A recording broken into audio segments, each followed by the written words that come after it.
네, 상가튜브 시청자님들 반갑습니다. 자, 5월 4일자 지난 거래일에 상한가를 갔었던 종목들 5월 4일에 대응하는 전략들 한번 세워보도록 하겠습니다. 자, 먼저 상한가를 갔었던 종목들은 관리 종목인 NC트론을 포함해서 자안, 알로이스, 그 다음에 유진투자증권입니다. 뭐 접근이 가능한 섹터는 이제 증권업종이 되겠고요.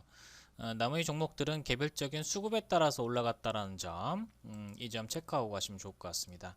그래도 먼저 덩어리가 좀 컸었던 유진투자증권 한번 살펴보도록 하겠습니다. 우선 증권 업종들이 전반적으로 도마개미의 힘입어 수익성, 그 다음에 뭐 수수료에 대한 증가들, 뭐 이런 부분들에 따라서 수익성이 나아지고 있다. 여기에 플러스 유진투자증권 같은 경우에는 어, 뭐 경영권 분쟁, 경영권 분쟁, 뭐 이런 소식에 따라서 상한가를 갔었던 모습이었습니다. 유진투자증권 상한가 잔량 대비해서 지금 거래량 같은 경우에는 그렇게 많이 나온 편은 아니에요. 일반적인 수급주가 유동주식수 대비해서 50에서부터 100%가량 나오는데 반해서 유인투자증권 같은 경우는 거래량이 그렇게 많이 나왔던 건 아니거든요. 여기에다 이제 상한가 잔량 같은 경우는 한 80만 주 정도 가량인데 1600만 주 정도 가량에서 한 160만 주 정도 가량이면 상한가가 적절하다라고 볼 수 있겠습니다만 뭐 한 80만 주 정도 가량 그래도 뭐 적은 편은 아닙니다. 상한가는 12시쯤에 올라갔었고 그 다음에 살짝 한번 흔들었다가 2시쯤에 이제 다시 붙었는데요. 현재 가격 구간대가 2,800원서부터 3,000원 라인 구간대가 상당히 좀 두터운 매물 라인 구간대입니다. 특히 2019년도에 형성이 됐었던 자리이기 때문에 행여나 이 종목을 보유하고 계신 분들 같은 경우에는 차익 실현에 대한 타이밍으로서 빠져나올 수 있는 탈출에 대한 기회로서 살펴보시는 게 좋을 것 같고요. 뭐 이전서부터 유진투자증권은 상당히 좀 말이 많기는 했어요. 매각, 뭐 M&A, 뭐 경영권 분쟁 여러 가지 좀 이슈가 붙는데 특징이 있습니다. 그러니까 4월 달에 양봉을 하나 만들었는데 이게 유진투자증권은 한번 움직이게 되면은 이게 월봉입니다. 한 2달 정도가량 움직인다라는 특징이 있고 좀 길면은 3달 정도가량 움직인다는 특징이 있어요.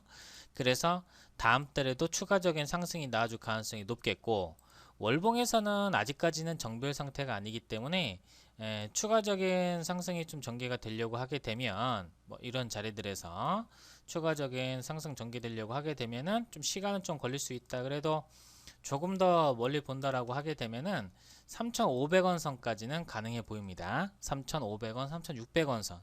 그래서 이 선을 본격적으로 돌파를 하든지 돌파한 다음에 안착을 하든지 해야 되고요. 후파동이라고 불리우는 뒷구간 때는 공략 들어가지 말고 본파동만 먹고 나와야 돼요. 그러니까 어떤 얘기냐면 유진투자증권의 어떤 종목상의 특징은 그 한번 추세를 탄다라고 하더라도 이 뒷구간대가 약해요. 일반적으로는 여기서 뭐 엘리어트 파동 이론이다 뭐다 해서 왔다 갔다 하는데 그냥 제자리로 돌아가 버립니다. 그러니까 이런 종목들은 사실 개인 투자자분들이 매매하기가 좀 어렵습니다. 지난 구간 때도 보시게 되면 올라갔다 그냥 내려와 버려요. 올라갔다가 반등 없이 내려와 버립니다. 그렇다는 얘기는 이번에도 그렇게 될 가능성이 상당히 높다라는 점이에요. 이 종목에 대한 수급은 새로운 이슈가 부각이 된다라고 하더라도 물론 수급에 대한 강도나 올라가는 폭자 차는 다를 수 있겠습니다만 그 형태적인 어떤 패턴을 바꾸지는 않습니다. 개인마다 성격이 다 다르듯이 종목에 대한 패턴도 다르다는 점, 그 점을 확인해 주시고 가시면 될 것 같고요.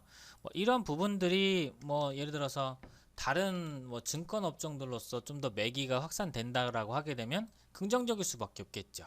여기 더불어서 SK증권이라든지 SK증권도 항상 M&A 관련된 이슈가 또 부각이 되는 종목이에요.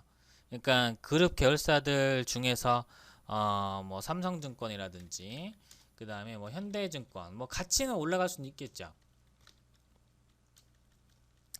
이름이 이제 바뀌었죠. 아니면은 미래세테오 상당히 좀 크죠.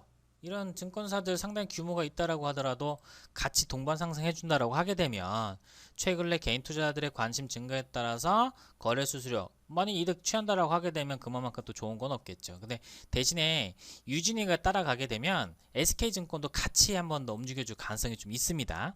근데 SK증권도 마찬가지로 뒷구간대를 노린다라기보다는 이런 정도의 어떤 단타 구간대에서 대응을 하시고 요것도 같이 곁들여서 보시면 좋을 것 같아요. 자, 이렇게 해서 보시고, 자, 두 번째 종목 NC트론 볼게요.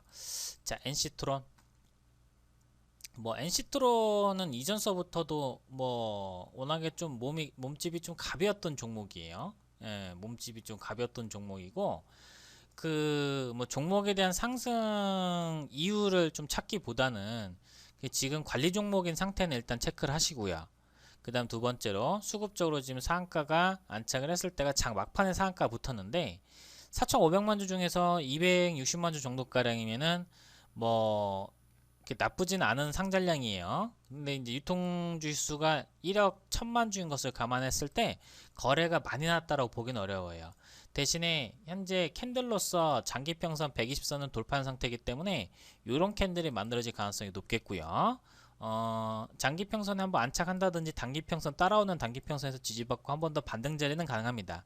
그러니까 이게 역배열에서부터 정배열로 전환될 수 있는 가장 중요한 모멘텀이 되겠습니다.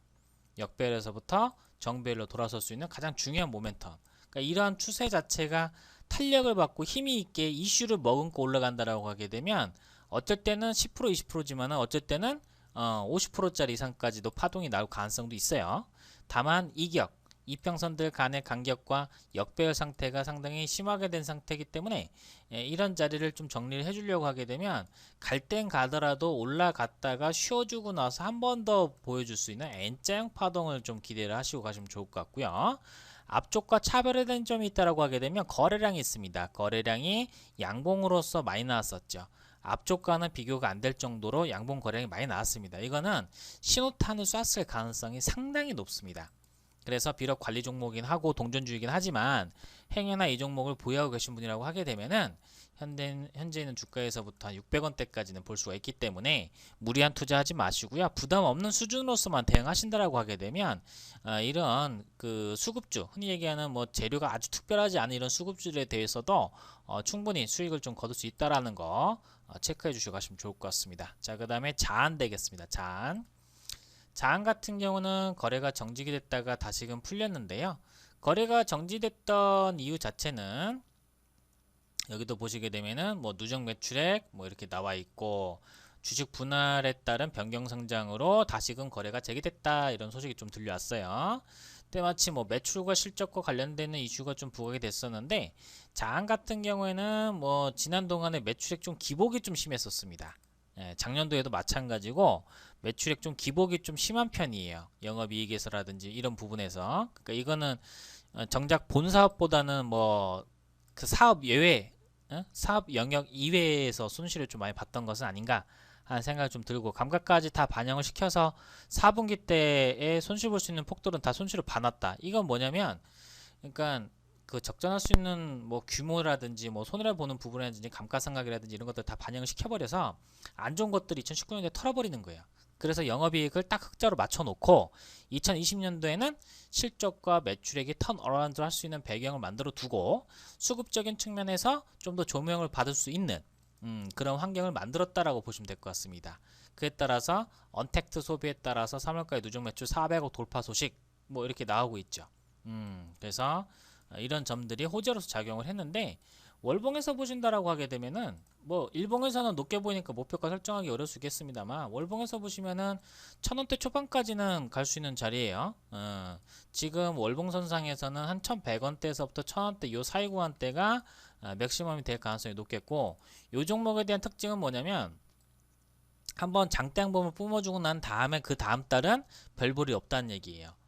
그러니까 갈 땐 가더라도 반등이나 이런 타점들이 조금 늦춰질 수가 있다. 그래서 이 종목을 갖고 있던 분들이면 누구나 다 수익이기 때문에 한 번 더 탄력받고 올라갈 수 있는 자리가 나올지에 대한 여부 한번 체크를 한번 해보도록 하겠습니다. 현재 거래량이 40만 주 정도가량 발생을 했는데요. 유동주식 수가 변했겠죠. 유동주식 수는 9,900만 주, 거의 1억 주에 가까운 상황인데 상한가 잔량 2,700만 주예요. 그러면 이 종목은 한 번 더 올라갈 가능성이 상당히 농후하다라고 보시면 될 것 같아요. 제가 목표가를 설정해 드렸습니다만 이게 또 굳이 또 점상한가를 붙게 되면은 그냥 그대로 돌파해서 움직인다고 보면 되고요. 올라왔던 폭만큼 올라갑니다. 그러면 이 종목이 여기서부터 한 본파동 자체가 한 500원대 초반서부터 1000원대까지였으면은 그러면은 지금 자리가 한 900원대니까요. 대략적으로 한 1300원대에서 한 1400원대 정도까지는 오버슈팅이 가능하다는 얘기예요. 예, 올랐던 폭만큼 올라가는 거니까. 그래서 자는 그런 식으로 한번 체크 한번 해보시고요. 마지막 종목 알로이스 덱이었습니다. 자, 알로이스 왜 올라갔을까요? 하도 광고가 많아가지고 저도 가려내기가 좀 어렵네요.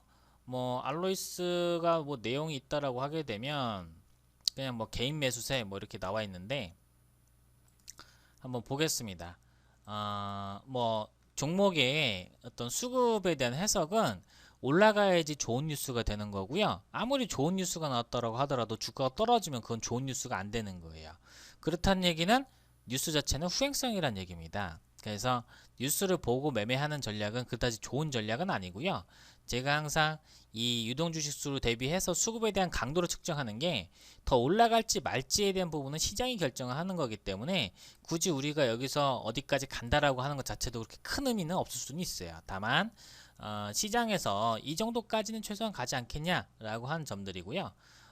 우리 상한가 튜브에서 보는 관점은 뭐냐면 이 상한가를 갔었던 종목이 혹시나 개인 투자자분들께서 매매를 하시다가 다치지 않게끔 유도를 해드리는 거지, 이게 뭐 전망이 좋아서 와 뭐 저항대가 뭐 4,000원대 있습니다 이런 허무맹랑한 소리 하고 싶지는 않습니다.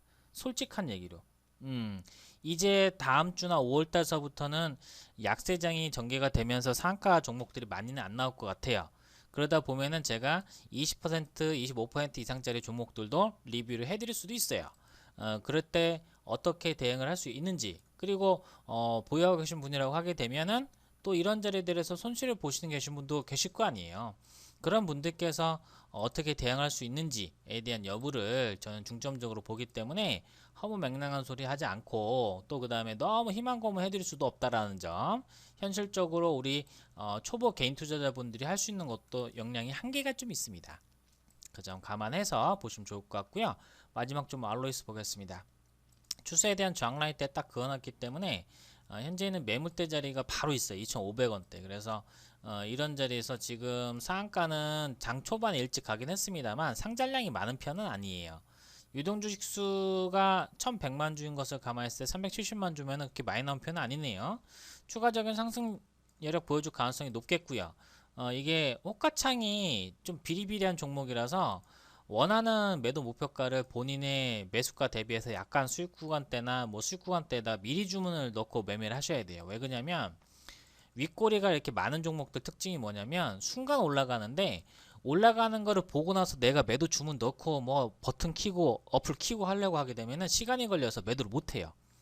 그럼 내가 매도를 하고 싶은 자리에서 매도를 못 하기 때문에 미리 매도 주문 한번 걸어 두시고, 현재 자리에서는 일단 뭐 월요일전 한 템포 쉰다라고 하더라도 그 차후에 2,500원대에서부터 한 2,600원대까지 한 번 더 파동이 나올 가능성이 좀 있습니다. 월봉에서는 좀 강력한 저항라인 구간대이기 때문에 단순히 수급적인 모멘텀만 갖고는 좀 올라가기에는 좀 부족해 보여요. 그동안에 하락을 했다가 반등을 주고 재차 하락했었던 2차 하락 구간대이기 때문에 반등 나와준다라고 하더라도 지지를 받고 가는 수급적인 형태를 띌 가능성이 좀 높습니다. 그래서 알로이스 같은 경우에는 시가가 플러스권 시작을 하게 되면 마이너스권 좀 각오하셔야 될 것 같고요. 그 다음에 마이너스권에서 시작을 하게 되면 오히려 양봉이 좀 붙을 가능성이 좀 높습니다. 그리고 호가창을 충실히 채우는 그런 종목이 아니기 때문에 원하는 매도 가격 너무 높게 건달하기보다는 좀 보수적인 관점으로서 대응하시는 게 좋아요. 오랜만에 올라오다 보니까 매물대가 2,500원대에 상당히 좀 두텁습니다. 너도 나도 다 차익실현 하려고 하게 되면은 종목은 또 자연스럽게 이렇게 올라가는 척 하다가 또 윗골이 길게 달린 이런 지저분한 음봉 나올 수도 있어요. 예, 쫓아가다 이런 음봉 두들겨 맞지 마시고요. 앞쪽에서도 급등 나왔다가도 그런 패턴들 많이 보여줬던 종목입니다. 그렇게 뭐 버릇이 아주 썩 좋은 종목은 아니니까 이 점들 잘 감안하시고 대응 전략 세워주시면 좋을 것 같습니다. 자, 이렇게 해서 5월 4일자 대응을 할 수 있는 전일 상한가 종목들에 대한 전략들 세워드렸고요. 어플 상한레이더 어플 구글 플레이스토어에서 검색하셔가지고요. 어플 꼭 들어오셔가지고 좋은 종목들과 전망들 꼭 받아가 보시길 바라겠습니다.